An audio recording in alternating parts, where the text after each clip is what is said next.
malha frenas, né? Muito bom com a situação. Olá, está no ar mais um programa em discussão. E hoje vamos falar de um assunto que atormenta a vida de milhares de pessoas em todo o mundo, especialmente jovens e crianças. O bullying, que consiste em um tipo de violência que ameaça a integridade emocional e física das vítimas. Este é um problema que acontece principalmente nas escolas públicas e também privadas. Mas o problema não se limita apenas aos ambientes sociais.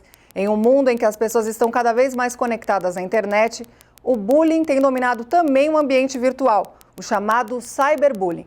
E para falar mais sobre esse assunto, eu recebo aqui no estúdio da TV Alesp a doutora Ana Paula Siqueira, que é advogada e idealizadora do programa jurídico-pedagógico Proteja-se dos Prejuízos do Cyberbullying, Cirilo Tissot, que é médico psiquiatra, e André Falcão, que é ator, diretor cultural e idealizador do projeto Anti-Bullying. Bom, sejam muito bem-vindos, muito obrigada pela participação de vocês aqui comigo na TV Alesp. Prazer estar com vocês. Muito obrigado pelo convite. Bom, eu vou começar o programa com uma pergunta que parece muito simples, mas que eu tenho certeza que ainda geram muitas dúvidas. Sim. Quando a gente fala do bullying, doutora Ana Paula, a gente está falando exatamente do quê? O que configura o bullying? Vamos lá, essa é uma pergunta que atormenta não só os pais, as escolas, mas como também os tribunais. Então, tem a visão, obviamente, da pedagogia, que seria basicamente agressões que existem entre crianças em sala de aula, agressões, violências, e que existem dentro de sala de aula e que só envolvem crianças. Para a lei, é um pouco mais amplo. Quem pode ser vítima do bullying? Pela Lei 13.185 de 2015. Pais, alunos e professores. Quem pode ser o agressor? Pais, alunos e professores. Então, a lei entende que o bullying, que é uma figura sociológica, ela não é um crime, tá? Ele é toda forma de agressão, violência, exclusão, que acontece de forma repetitiva, de forma intencional, feito por uma ou mais pessoas com o objetivo realmente de fazer a aniquilação da vítima ou das vítimas. Certo. Então, o que é muito importante, e isso nós vemos muito nas escolas, não é aquele desentendimento pontual, sabe? O menino foi lá, xingou no futebol, é bullying. Não, não é. Né? Então, a gente não pode confundir agressões e desentendimentos pontuais, que isso vão acontecer a vida toda, deste fenômeno que é essa agressão repetitiva. Quer dizer, o bullying tem como na sua identidade essa questão de ser algo recorrente, frequente, vamos dizer assim. Exatamente. E muitas vezes as pessoas falam, nossa, mas é o estereótipo. Então, nas vítimas que nós atendemos, às vezes são meninas maravilhosas, né?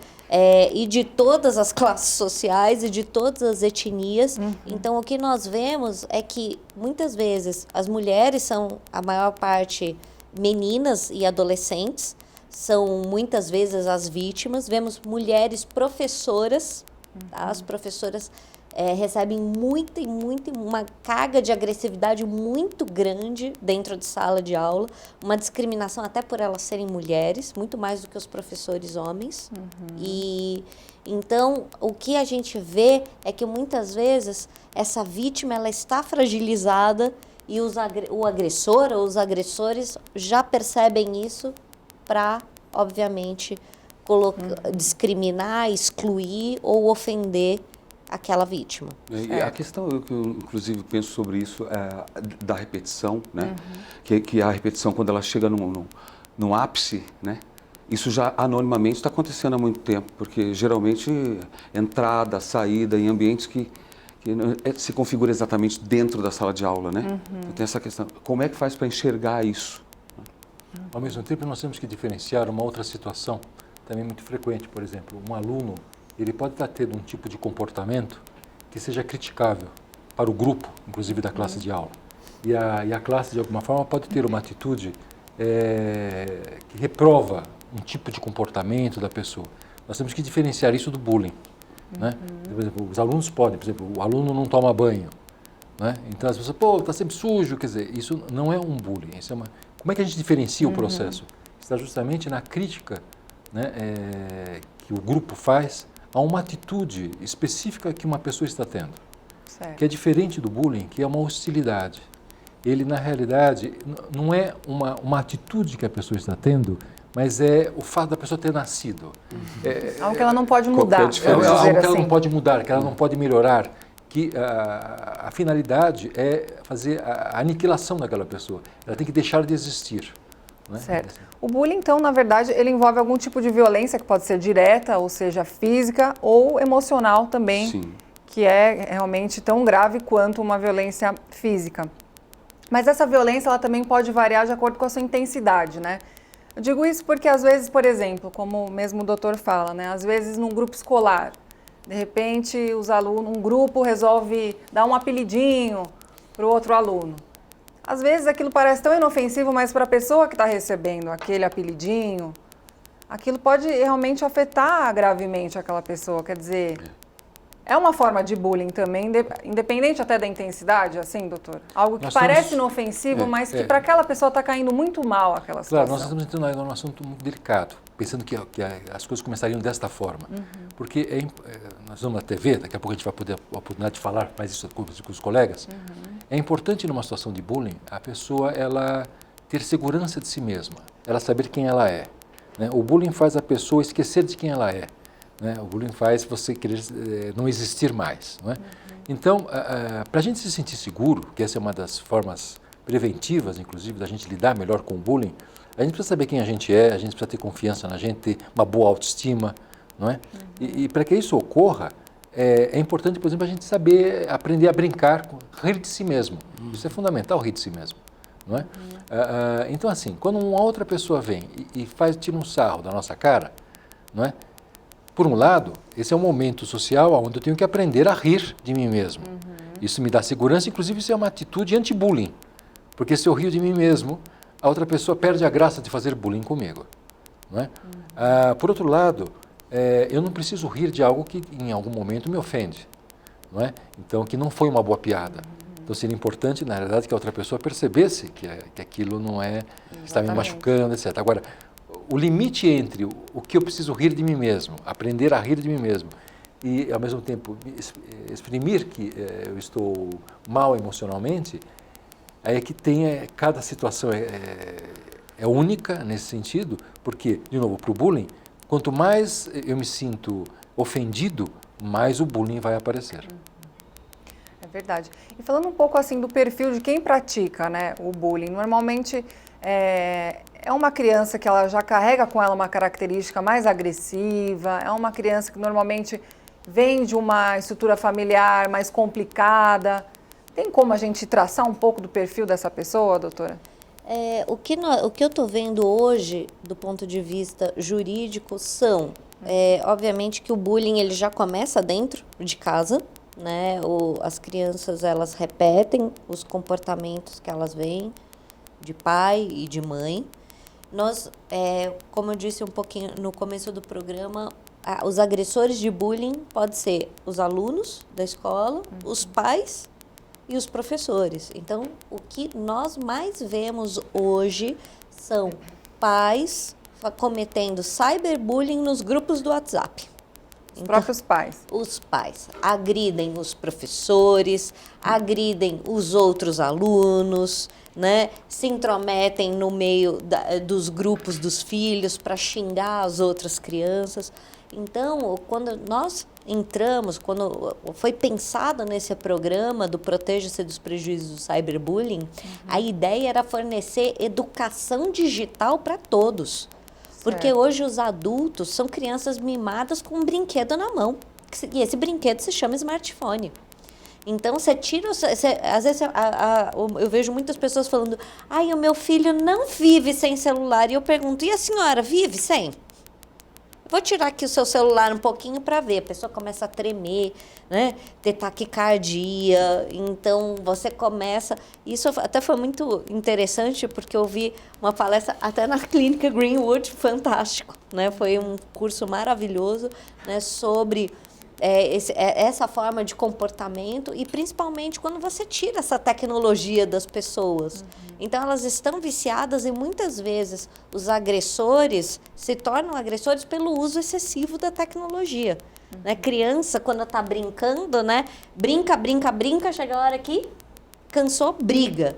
Só que antes tinha o quê? A mãe para falar, menino, vai lá para dentro de casa, é hora de tomar banho, chega, né? Acabou. E agora? Não. O grupo do WhatsApp faz com que a briga não tenha fim. Tanto que os casos que atendemos hoje, que vão parar nos tribunais, as agressões de grupo do WhatsApp não estão mais dentro da escola. Eles acontecem das 8 da noite até as 4 da manhã. Então, imagina, num período gigante que essa criança deveria estar dormindo, ela está a sala inteira de aula se xingando no grupo do WhatsApp. E olha que esse é um problema que ela está trazendo, que é gravíssimo. E realmente é o maior fantasma do processo. Porque a criança que está sofrendo bullying, ela sofre bullying até porque ela está isolada. Ela está passando por muito mal bocado nesse sentido. Ela está muito infeliz nesse sentido. Para ela sair dessa posição, ela precisa contar com ajuda. Ela precisa sair desse processo de solidão, contar para amigos, principalmente a gente sempre pensa em contar para os pais, não é? Então, imagina essa situação onde você conta para os teus pais o que está acontecendo e, na realidade, os seus pais começam a agir em termos de WhatsApp, fazer ameaças, ameaça à escola, ameaça aos colegas. Quer dizer, a situação ela ganha um tamanho, um caos tal, não é? Que essa é a maior fantasia da criança que não conta. Ela está sofrendo, ela sofre calada e esse pega justamente esse fantasma, né? Que se eu contar, se eu sair dessa minha solidão, desse sofrimento, as coisas vão piorar. Quer dizer, já está péssimo, já está horrível, não estou aguentando mais, não é? Mas se eu contar, os meus pais vão aí que vão complicar toda a situação e fazendo que a criança sofra muito. E a responsabilidade, né, de ter que resolver essa questão. Como é que resolve isso sozinho, né? Porque tem que resolver antes de chegar em casa muitas vezes. A orientação é essa, né? Então você precisa trazer resolvido. É uma brincadeira, mas a brincadeira ela vai até que momento? Quando socializa, quando é legal, quando traz um desafio, não é? Aí tudo bem, repetir, né? Então essa questão de se colocar também, saber muito bem quem é, né? Quando é que a gente chega nesse momento de conseguir fazer isso, né? Porque tem pai que fala, né? Exatamente. Apanha, se você apanhar na escola, apanha na escola e apanha em casa, né? Então... E isso está reproduzido dentro dessa questão do grupo de WhatsApp, né? Que é onde eles não sabem que esse ambiente é um ambiente que o direito, a justiça brasileira vai condenar da mesma maneira, né? Inclusive, Porque eu apaguei... a prova está ali até com uma maior facilidade. Pois Prova material... Se os pais tinham uma ideia de que ele podia ajudar os seus filhos, falando assim, olha, eu vou te ensinar, vou te colocar no judô para você começar a bater nas pessoas que estão fazendo bullying, né? Se os pais ainda tinham uma certa esperança de poder fazer isso e ao mesmo tempo fazem bullying com o próprio filho, né? Porque se você não bater nos outros, então eu vou lá do teu lado, bate nele, né? E isso não acontece. Acaba aí a criança fica mais ainda mais violência. Mas aí nós entramos numa questão do cyberbullying, que é pior do que o bullying. Porque, assim, nem que você quisesse bater na outra pessoa, não tem como bater na outra pessoa do outro lado, porque às vezes você nem sabe quem é que está fazendo, tem um anonimato, né? As pessoas aparecem de dia, à tarde, à noite, né? Você tem todo um contexto completamente diferente e muito mais traumático, né? E o doutor me fala algo que realmente me chama bastante atenção, a questão da criança que está sofrendo essa violência, muitas vezes ela não tem coragem de falar, até porque ela acha que se ela falar... os pais podem recriminar, quer dizer, né? Essa atitude que às vezes os pais têm de falar, poxa, você tem que enfrentar, né? Apanhou na rua, apanha em dobro em casa, aquelas frases que a gente ouve, né? Em contrapartida, tem outros pais que com certeza vão querer saber o que está acontecendo, provavelmente vão procurar a escola, enfim. No caso da criança não se abrir e ter essa dificuldade mesmo, até esse traço que o doutor menciona, de ser uma criança mais solitária, às vezes mais introspectiva, tem dificuldade, às vezes, de expor aquilo que está acontecendo com ela. Tem como os pais, até para o nosso telespectador entender, de uma maneira mais prática, como que esse pai pode identificar que a criança está sofrendo essa violência, uma vez que ela não abre isso dentro de casa? Quer dizer, ela passa a sinalizar, ela passa a demonstrar algo diferente? André? As crianças têm uma agenda muito extensa hoje em dia, né? Principalmente fora de casa, em função da proteção, de colocar em recursos que possam trazer o conhecimento, o aprimoramento para se ocupar, não ficar com aquele tempo ocioso dentro de casa, né?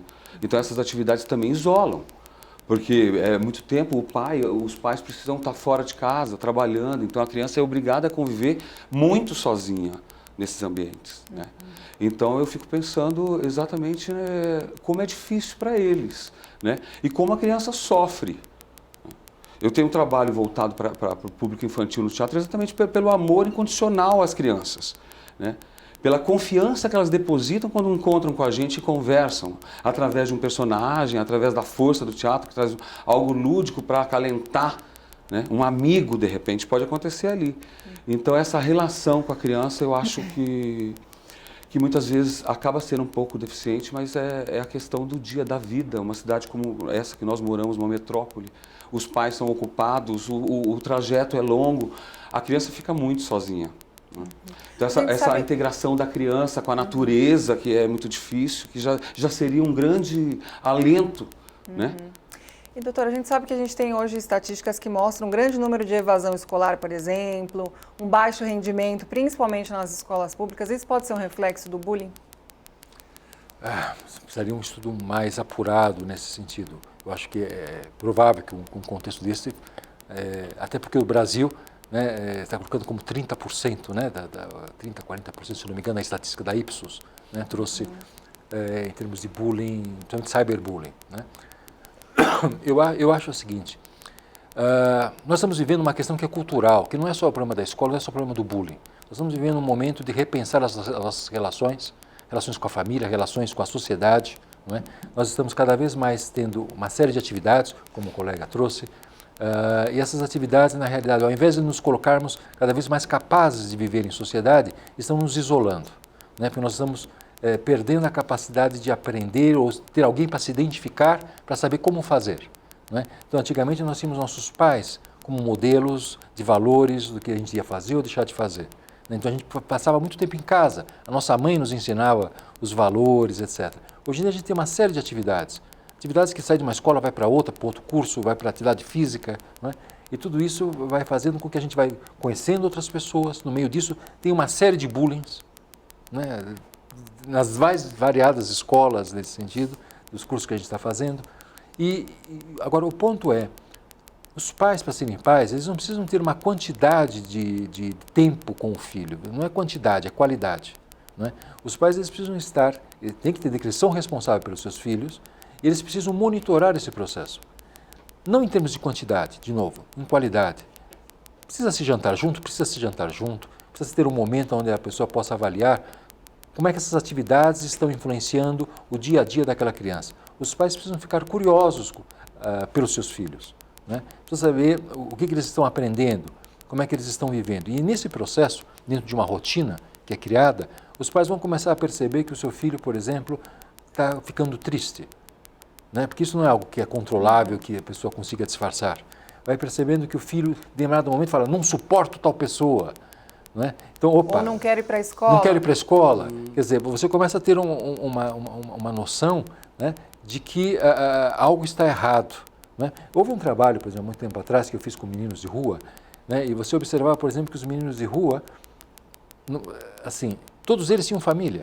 Olha que engraçado. A gente achava que a pessoa de repente perdeu os pais, né? Não, todos tinham família. Na realidade, eles encontravam um senso de proteção e de liberdade e de prazer com as pessoas que eles estavam na rua, né, com aqueles colegas, que impedindo muitas vezes as limitações que a família trazia, do ensino, de ir para a escola, né? Por que eu estou dizendo isso? Porque, em realidade, as crianças, elas querem se sentir protegidas, elas querem se sentir sociáveis. Se elas não estão conseguindo, de alguma forma, encontrar um sentido naquilo que elas estão fazendo, né, e que aquilo, mesmo que seja uma coisa chata, como ter que ir para a aula todos os dias, ter que estudar, ter que ficar quieto na carteira, se elas não encontrarem uma motivação maior de satisfação nesse processo, né, que isso quem traz são os pais, são os colegas, o senso de pertencimento, né, são os professores dando um acolhimento a essa situação, elas vão encontrar algo muito mais prazeroso, que vai fazer muito mais sentido naquele dia, poder andar pela praça sozinho, sem ninguém encher, né? Então, esse processo, ele é fundamental, de novo, de curiosidade que os pais têm em relação aos seus filhos e monitoramento, né? Para se evitar. Atento realmente Estar ao atento. que está acontecendo, né? Atento e curioso, o que eu gostei muito dessa observação do Dr. Cirilo é que os pais têm que estar curiosos, porque o que eu vejo muito é o pai assim, né? Pega o celular na mão, e aí, como é que foi seu dia? Já fez lição, já tomou banho? Quer dizer, você está olhando para o celular, está olhando para a Não é criança. passar o filho em revista, né? Não é? Então, tá bom, tomou banho, foi pro curso de inglês, foi pro curso de chinês, fez aula disso, check, check, check. Então, peraí, você tá num processo educacional ou você tá cumprindo tabela, né? Então, Fazendo só por fazer, enfim.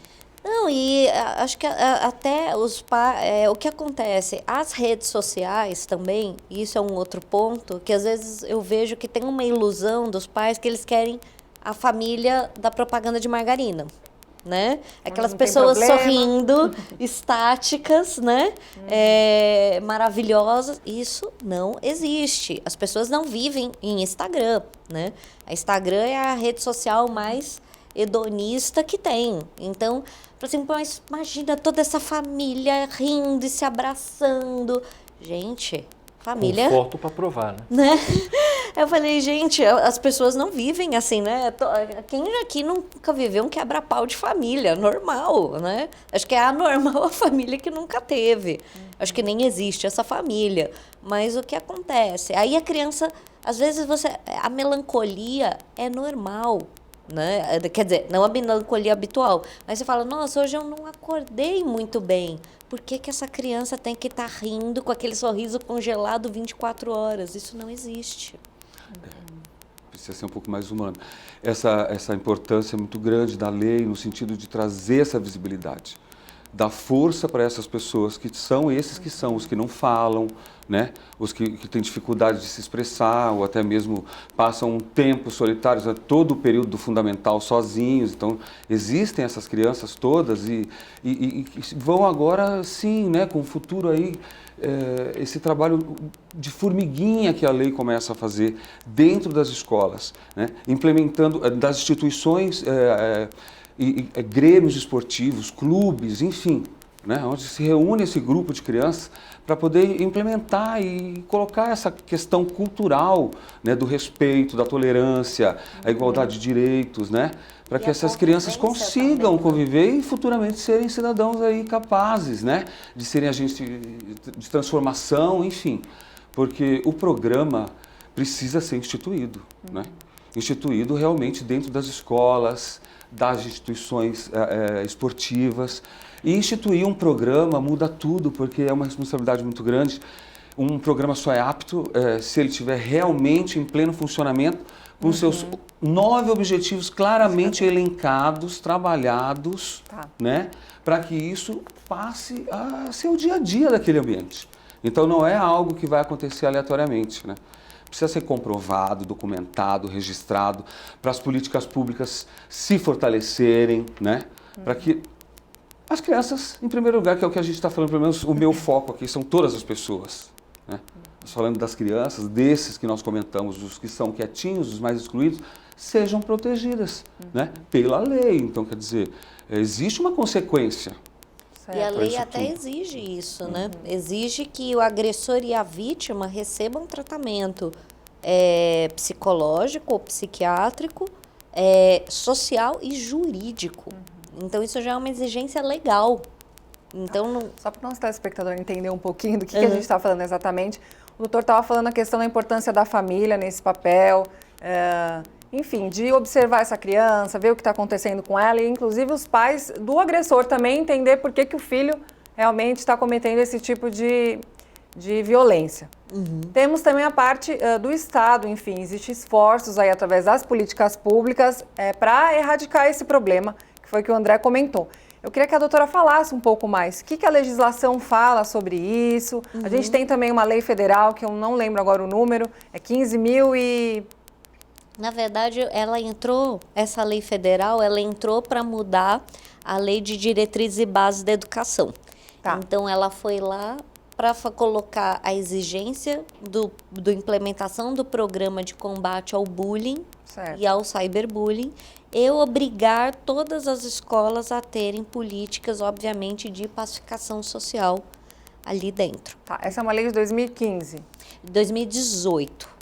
E ela entrou justamente para inserir no artigo 12, parágrafo 9 e 10 da Lei de Diretrizes e Bases de Educação.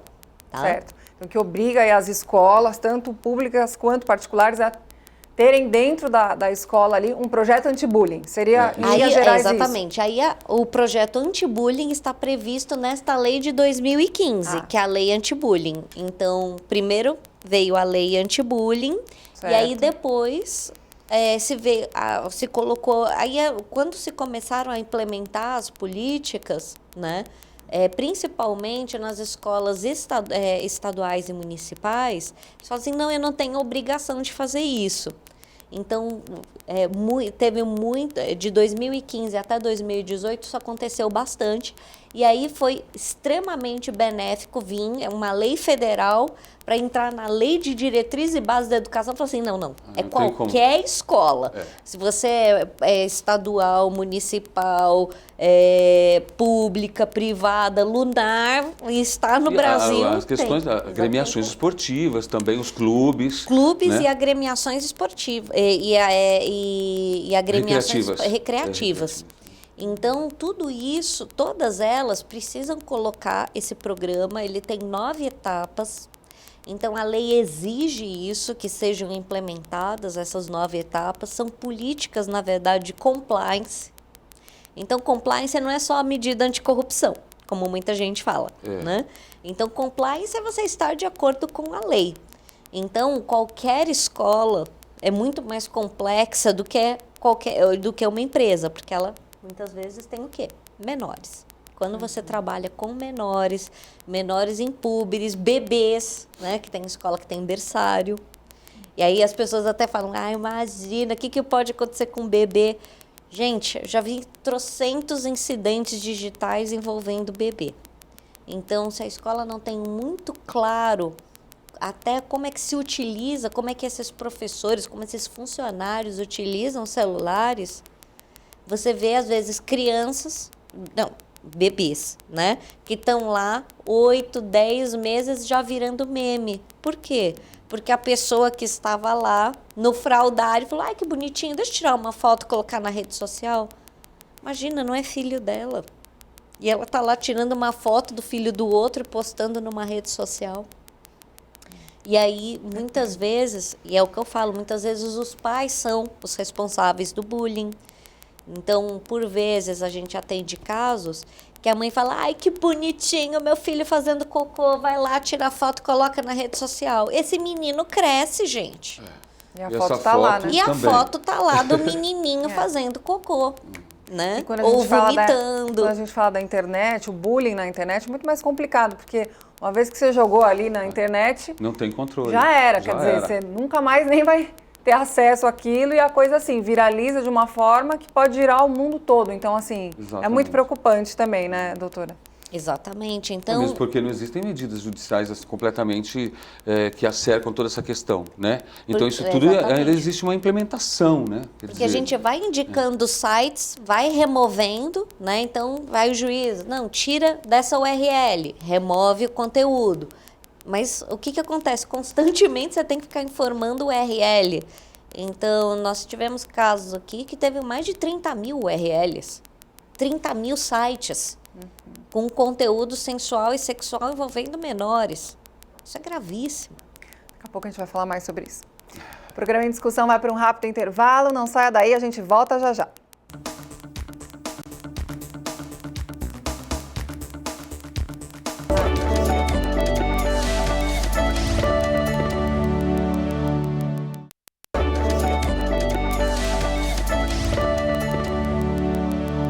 Estamos de volta com o programa em discussão e o assunto de hoje é um problema que atormenta a vida de milhares de pessoas em todo o mundo, o bullying e também o cyberbullying. Bom, no primeiro bloco a gente estava falando então um pouquinho dos perigos, das consequências do bullying, do cyberbullying. Falamos também bastante um pouquinho do papel realmente da família em monitorar todas essas questões, quer dizer, observar bastante os filhos, entender o que está acontecendo com mais profundidade. A gente falou também um pouquinho da questão dos esforços do Estado mesmo em criar leis e políticas públicas realmente para combater essa violência. A gente falou um pouquinho da Lei 13.185 de 2015, que é a lei anti-bullying, que é uma lei federal. Eu queria perguntar para o doutor Cirilo a importância, doutor, dessas políticas públicas, quer dizer, além da família, a escola, os profissionais da área escolar, eles podem também contribuir para que esse problema realmente seja erradicado? Claro, e principalmente porque é lá que invariavelmente as coisas ocorrem, né? Dentro da escola. A escola ela é um instrumento que a família tem para sociabilizar de uma forma profissional o seu filho, tá certo? Então, a escola ela tem um poder e ela tem uma importância. De novo, eu sempre penso que a responsabilidade de tudo aquilo que acontece com os filhos é dos pais, enquanto menores de idade. Mas a escola ela ganha uma importância muito grande, porque se você não tiver a escola do teu lado, fica muito difícil ela está muito tempo com o seu filho, né? Em atividades rotineiras, onde ela pode observar, dentro dessa rotina, o desenvolvimento do teu filho, né? Então é importante que os professores se envolvam com os alunos, compreendam quem são as pessoas da classe, percebam a pessoa que está se isolando, percebam se tem alguém que está atacando, tendo comportamentos agressivos e violentos. Então, transformar esta situação, porque aí nós estamos falando de gente. E quando a gente fala de gente, a gente está falando de situações emocionais. Quantos professores não sofreram bullying, né, dos alunos, ou sofreram bullying quando eles eram crianças? Então, o que acontece? Quando uma pessoa não resolve essa vivência traumática do bullying, ou ela tem uma dificuldade tremenda de se posicionar frente a situações que são agressivas ou que exigem uma postura mais firme da pessoa, ou ela fica passiva dentro do processo, ou invariavelmente a pessoa ela tende a se identificar com o agressor.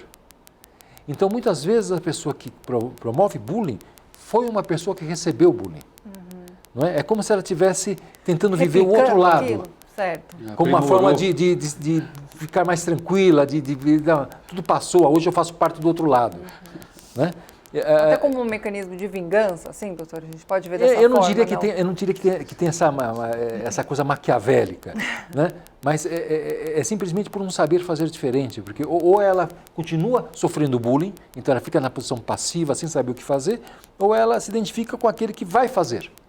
Né? Então, não, eu já não sofro mais bullying, porque agora quem faz sou eu. Né? Então, essa é uma situação que se não vem alguém de fora trazer que isso é um problema, né? Até para mostrar que, é uma situação hipotética, que esse professor não resolveu a sua questão, apesar de ser professor, não resolveu suas questões traumáticas, é capaz que esse professor, por exemplo, jamais consiga, é um ponto escuro, não? Onde a pessoa ela não consegue perceber a dinâmica que está ocorrendo, até como uma forma de defesa de si mesmo. Não é? Então, a pessoa, o professor, ali, o aluno, o pai, o bedel, né? Assim, a pessoa ela fica ali numa posição onde, se não tem alguém falar, não, você tem observado os alunos? Você tem visto isso ocorrer? Né? Vamos falar sobre valores, o que pode, o que não pode acontecer, quer dizer, dar recursos para essas pessoas se defenderem, entenderem o que estão vendo, né? Porque a gente está vendo, mas a gente não consegue traduzir o que está vendo. Então, assim, essa política é fundamental. Bom seria se as regras viessem dentro de uma discussão ampla, que a gente começasse né, de dentro para fora, digamos assim, né? Que as escolas pudessem discutir isso, e aí as escolas levassem para o Poder Legislativo fazer leis que tivessem a ver com aquilo que foi discutido, não é? Bom seria se fosse assim, mas as pessoas são pessoas, não é? E, doutor, me fala uma coisa, normalmente essa pessoa que pratica esse bullying, ela faz isso sozinha ou normalmente ela está num grupinho ali? Vamos lá.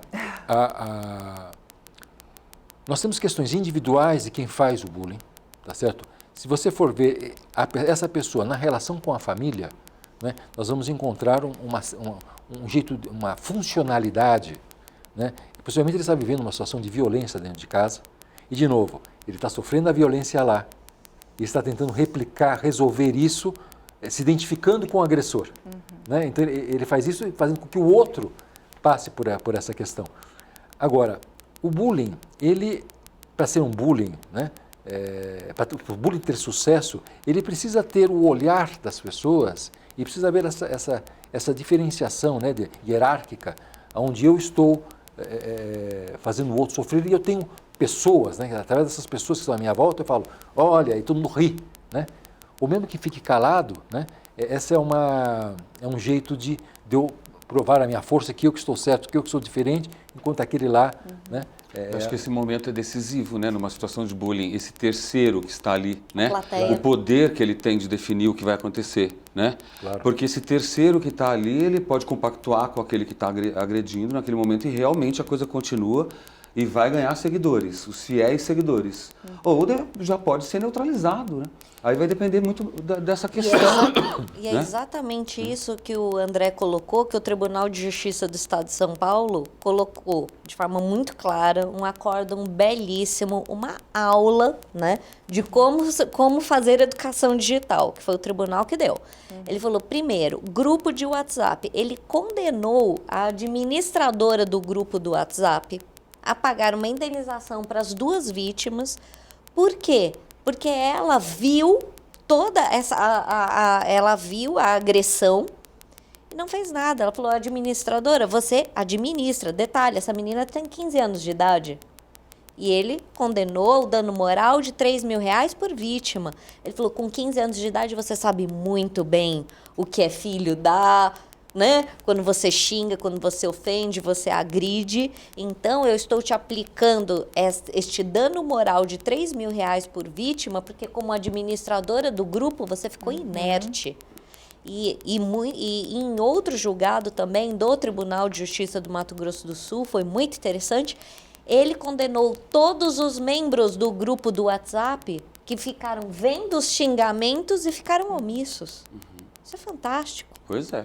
Por quê? Porque o xingamento no grupo do WhatsApp, ele só continua porque não tem ninguém que fale pare. Então, e eu acho muito curioso, quando eu coloco isso nas palestras com as crianças, eles falam, nossa, mas qual que... Eles falam assim, mas o que eu tenho que dizer? Porque se eu falei, não adianta você xingar o outro.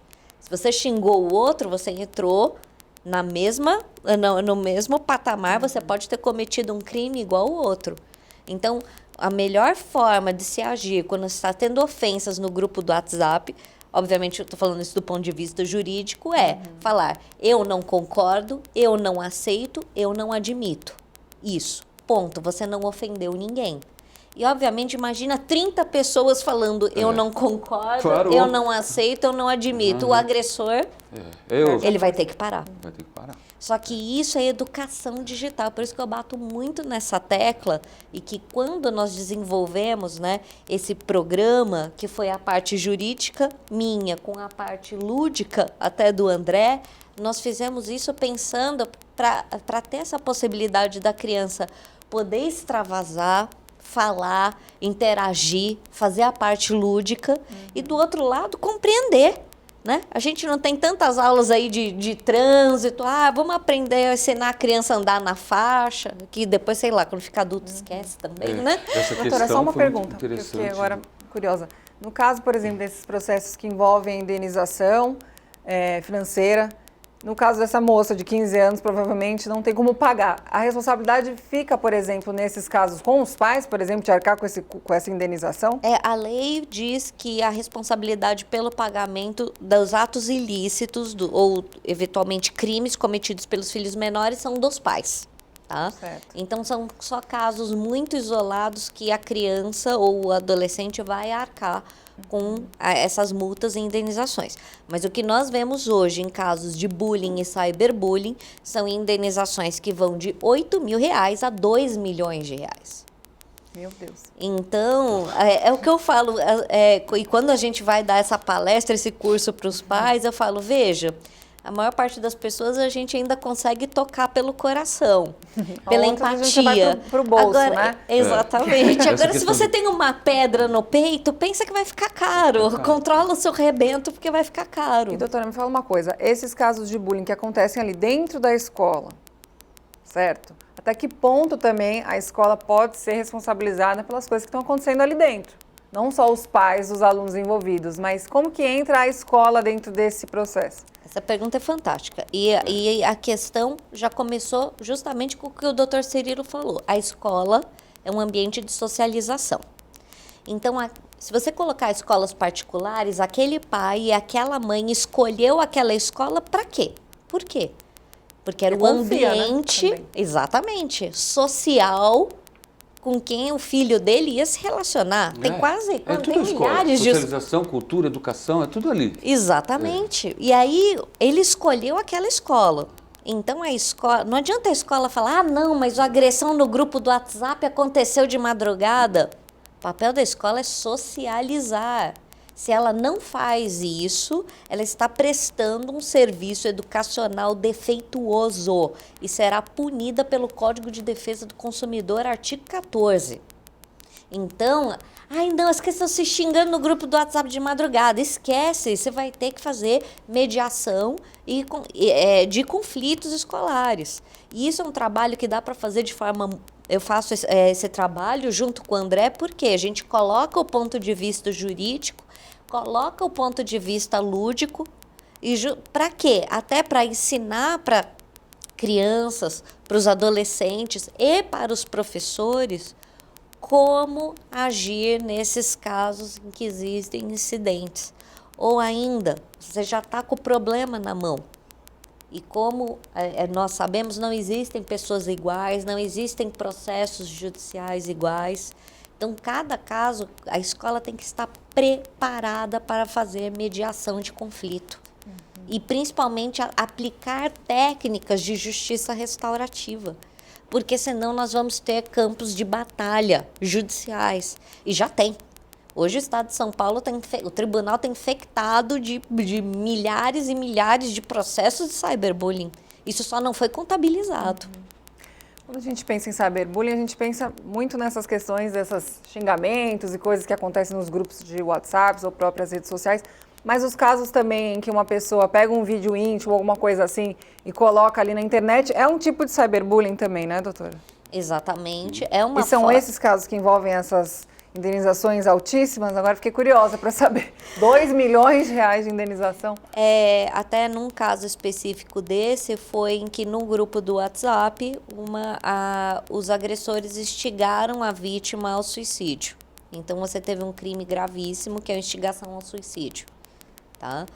E a vítima tentou, não conseguiu, e como foi por enforcamento, isso teve... E ela ainda se filmou. E passou isso para os amigos. Meu Deus. Exatamente. E os pais estavam na sala enquanto esse adolescente estava se enforcando no quarto. Aí nós estamos vivendo uma situação que ela é terrível, né? Porque nós estamos pensando em relacionamentos de adolescentes que estão sofrendo barbaramente, estão pensando em tirar a própria vida. E a questão é aí que vem um paradoxo, né? Porque nós estamos falando de uma situação emocional. E a situação emocional, ela deveria ser resolvida no âmbito emocional. Não é? Então, é uma situação onde os familiares têm que estar perto, a escola tem que estar perto, os amigos têm que aparecer. Existem formas do teatro, talvez outras formas da gente lidar emocionalmente com fato, terapia, profissionais especializados. Não é? Por outro lado, muitas vezes dentro dessas situações, a gente fica meio que inerte, às vezes a gente nega o que está acontecendo. A gente passa pelas dificuldades pessoais de cada um que está vivendo aquela história. Uma pessoa que é o bulinador não consegue reconhecer outro bulinador ou acha que ele está abafando, ou acha que aquele cara é ótimo. Né? Então, e quem está sofrendo fica com medo, não, meu Deus, não vou nem me solidarizar, porque pode ser que eu entre também, aí aquele grupo vai também ficar contra mim. Né? Então, nessas horas, a lei ela aparece para ajudar. Não é? Por outro lado, ela dá um norte, ela dá um parâmetro, ela dá limites para o processo, mas ela continua não resolvendo as questões emocionais.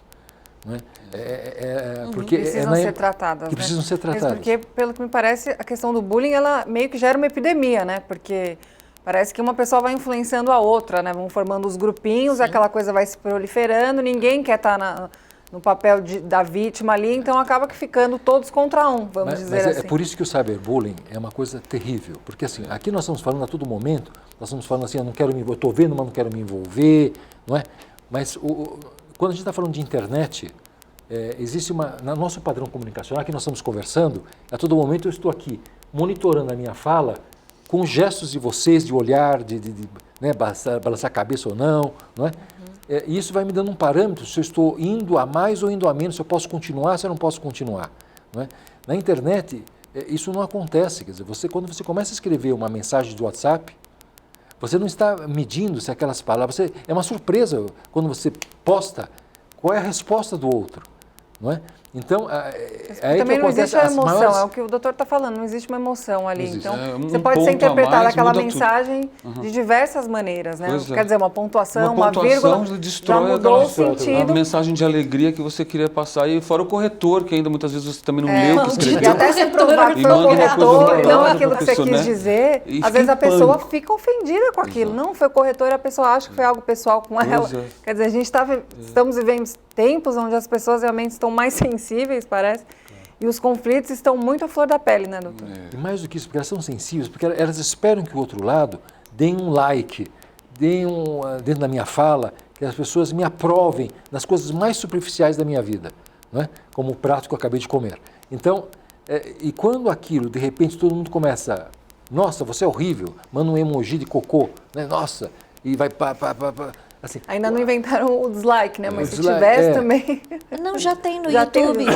Ah, no YouTube tem. Não tem no Instagram. No Instagram não tem, mas no YouTube já tem. E o que nós vemos é que essa necessidade de aceitação, ela é muito grande e é por isso e o que eu falo para os pais que precisa ler termo de uso e política de privacidade dos sites. Isso inclui também as escolas. Por quê? Instagram, Facebook, todos eles são para maiores de 13 anos.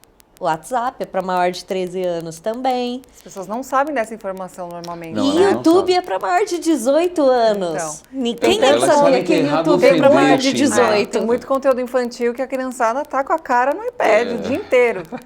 Não, é o que eu falo dos pequenos. Eu falo, gente, eu falo pro pai e pra mãe, eu não sou psicóloga, eu não sou psiquiatra.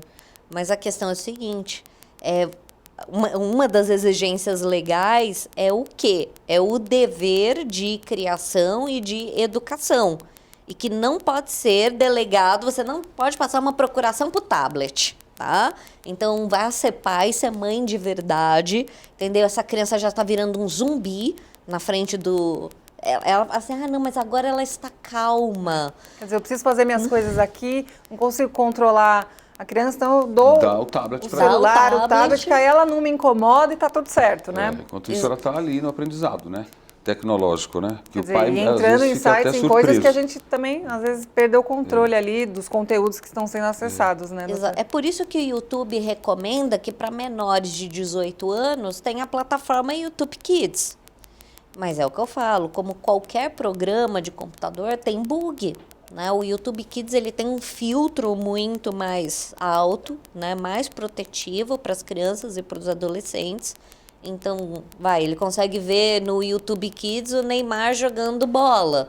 Ele não vai ver o Neymar na balada. Então, isso... Só que, obviamente, pode passar. Não existe programa sem falha, né? É a mesma coisa que falar que existe ser humano sem falha. Então, é muito importante, por isso que a lei exige esse controle dos pais, né? E tem uma outra questão que é uma exigência legal, né? Até você perguntou sobre a responsabilidade da escola. Veja, no tempo que essas crianças estão dentro da escola, não tem responsabilidade parental. Então, os pais são responsáveis pelos filhos menores enquanto eles estão na guarda deles. Quando estão na guarda da escola, a escola responsabilidade da tem escola. o dever de vigilância, sim. Então, é por isso, agora mais do que nunca, que a escola siga a lei anti-bullying, a 1385. Institua esse programa com todos os seus objetivos na prática, realmente. Que é isso que o juiz vai querer saber.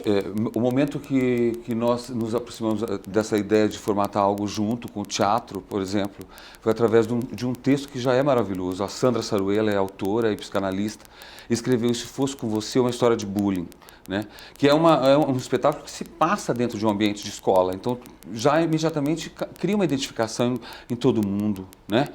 pelo fato da escola ser um ambiente de socialização, de educação, de cultura. E o que vai acontecer dentro desse conteúdo, da sinopse dessa história? O bullying está acontecendo diariamente, em todas as esferas do colégio, no momento de entrada, de saída, e ninguém está percebendo, até que acontece realmente um acidente. Então, se uma criança vai se machucar muito, né? E naquele momento, tá, ok, então e agora? Né? Aí entra a diferença da professora, né?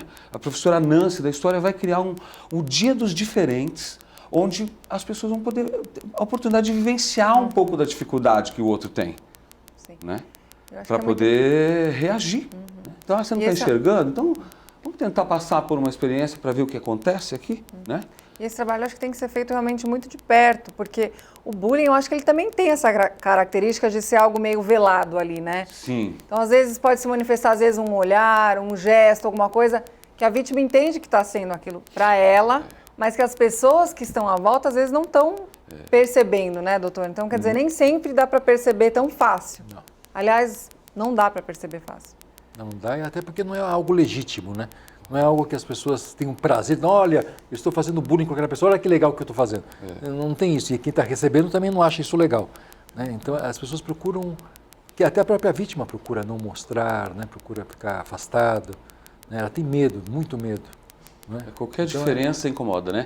É usar os óculos, o mais gordinho, o mais altinho, o mais baixinho, qualquer diferença. É motivo de xingamento, de ofensa, de gozação, né? Então, assim, não precisa ser algo tão extraordinário. E é por isso que a gente gosta. Eu adoro tecnologia, né? E obviamente jamais vou demonizar. Acho fascinante. E acho que os pais. E o bom uso dela também, né, doutora? Acredito no bom uso dela, mas tem uma coisa que nenhum aplicativo vai te dar, que é o olho no olho. Então, uma das coisas que nós estimulamos nesse trabalho é o contato, é o olhar. Então, uma das coisas, principalmente quando nós estamos aqui fazendo aquela mediação de conflito, quando às vezes o pai está lá irado, xingando, falando cobras e lagartos, ou do professor, ou do filho do outro no grupo do WhatsApp, é aquele momento que eu sempre falo, se você bebeu, não dirige e não pega celular. Se você está irritado, não pega celular. É uma arma na mão ali, né? Exatamente. Fala do carro que é uma arma, mas o celular, hoje em dia, a internet também acaba sendo, né? E vai não cometendo... adianta apagar, né? Exatamente, não adianta apagar, né? A pessoa acha que apagou, saiu, né? Daquela esfera, não existe mais. Então, é o que eu falo. Antes de você postar, a primeira dica para você não cometer bullying ou cyberbullying, obviamente, do ponto de vista jurídico, né? Então, eu falo, primeiro, você falaria isso na cara da pessoa, se ela estivesse aqui, frente a frente? Esse é o primeiro ponto. Aí, obviamente, que sempre tem aquelas pessoas que são o ponto fora da curva, né? Não, eu falaria, eu sou, né? Falo na cara, né? Eu sou um sincerão. Eu não mando recado. Sincerão, né? Então tá bom, agora vamos lá, vamos pensar que tem 3 câmeras de TV, holofotes e 5 microfones em cima de você. Você repete isso? Opa, você vai repetir mesmo? É um bom medidor, né? Não é? Então, aí a pessoa começa a pensar. Eu falo, então, minha gente, é só você pensar que muitas vezes o que você escreve num Facebook, no Instagram, no grupo do WhatsApp, vai ter muito mais audiência, entendeu? Do que 5 câmeras com iluminação e microfones e tudo isso.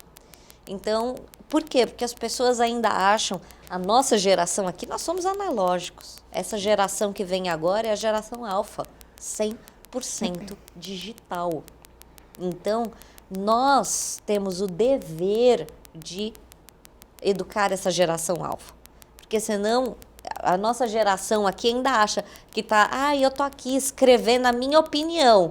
E aí a pessoa tá lá de pijama, em casa, sentada no sofá. Uma falsa sensação de com tranquilidade. Uma falsa sensação ali. de privacidade. E que ela pode falar o que ela bem entender ali. Imagina, escreveu aquilo e aí começa a repercutir lá, mas não foi bem isso. E o direito digital, ele é frio. Ele fala, não, é isso mesmo. E é um dos pontos que eu falo para todas as escolas, né? Qualquer escola.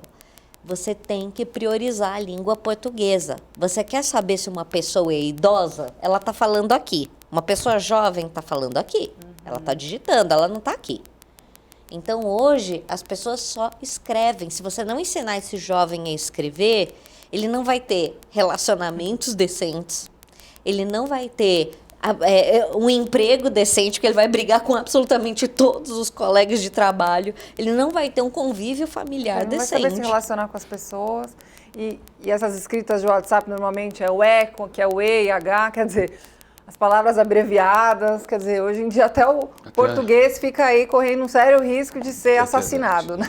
E é o que eu falo hoje, o Tribunal de Justiça aqui do Estado de São Paulo já entendeu que emoji, né? Xingamento em emoji, sabe que a gente falou do cocô, dos dedinhos. Também é um tipo de entendeu? cyberbullying. Exatamente, e gera dano moral. Então, muito cuidado quando você for colocar, "Ai, eu sou sincerão, mas eu não vou escrever, eu vou colocar o emoji." Não vai dar certo da mesma forma, tá? Esse caso específico teve um dano moral de R$15 mil. Ofensa por emoji no grupo do WhatsApp. Meu Deus do céu. Uma coisa está grave mesmo, doutor. Exatamente. E a gente tem alguma estatística, alguma coisa que mostre, assim, quantas crianças, falando um pouco ainda do ambiente escolar, né? Quantas crianças sofrem bullying? E a partir dessa lei, né, que foi instituída em 2015, se houve realmente alguma mudança expressiva no combate ao bullying? O que não existe hoje o controle, tá? Então, assim, o que o meu escritório fez foi bater nas varas do Fórum Central e ir conversando com cartorários, com juízes, porque esse controle não existe. Então, nós fizemos, tá, um controle, conversamos com alguns membros da Defensoria Pública, mas hoje, diferente da Lei Maria da Penha, que quando existe uma agressão contra a mulher, o tribunal, o juiz é obrigado, tem um campo específico.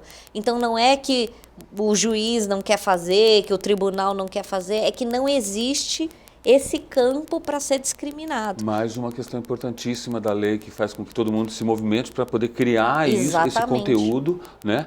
Para que a coisa tenha uma estatística, realmente. É por isso que a lei exige que as escolas encaminhem os relatórios para a Secretaria de Educação Estadual. Você vê, a gente trabalha com E que escola que manda, né? E tem que emitir certificado. E também vai ser uma estatística do que a escola está conseguindo enxergar ali, quer dizer, o que não... O bullying ali oculto também não vai aparecer, vai acabar sendo uma coisa subnotificada, vamos dizer assim, né? Exatamente. A questão é trabalhar com a prevenção, né? Instituir toda essa qualidade para que as pessoas possam ter acesso à informação, né? E certificar suas ações, para que essas estatísticas cheguem fortificadas, né, para o público, para as políticas para a gente públicas. entender em que pé que estão as coisas. Exatamente. Nosso tempo chegou ao fim. Eu queria agradecer muito a contribuição de cada um, foi muito importante Muito o depoimento obrigado. de cada um aqui. O programa em discussão fica por aqui. Obrigada pela sua audiência e até o próximo programa.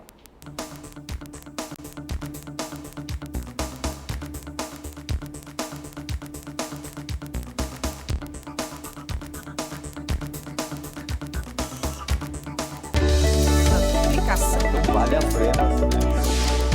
Muito bom com a situação.